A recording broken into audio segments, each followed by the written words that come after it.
Good afternoon. My name is Paul Kars, and I'm an interpretive aide with California State Parks. Today, we're at Seacliff State Beach here in Aptos, California. Behind me here is an unusual object. This is called a holdfast, and it's the foundation for a kelp forest. Normally, we don't see a chunk this big, especially on the beach. It's usually down deep in the water holding the kelp forest in place.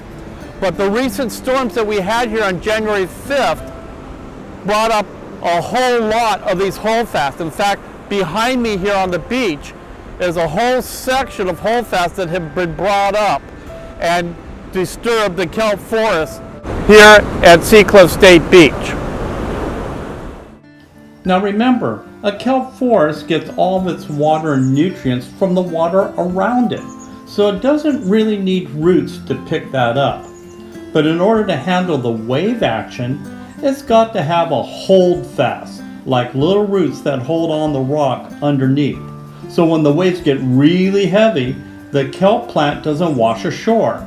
Typically, when there's a big storm, you'll see the weak ones being weeded out. The exception, as you will see, is when we have a huge storm like the one on the 5th with up to 25-foot surges.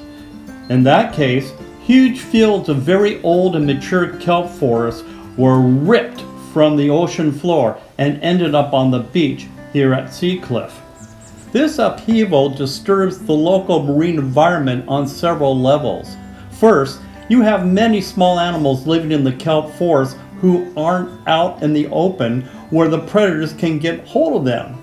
They need to find places to hide, and the best place for them is in between the little roots of the holdfast. These include Bristol worms, prawns, snails, sea stars, and hundreds of other tiny sea creatures. So with the holdfast yanked from the ocean bottom, these creatures are either pulled ashore and die or have to find a new place to live. And without these kelp forests, what would the poor otters do in order to hold their rafts in place or have a place to hunt for food? Second, portions of the Monterey Bay have already had its kelp forest impacted by something called sea star wasting. Several years ago, the majority of sea star population along the west coast of California died from a disease called sea star wasting.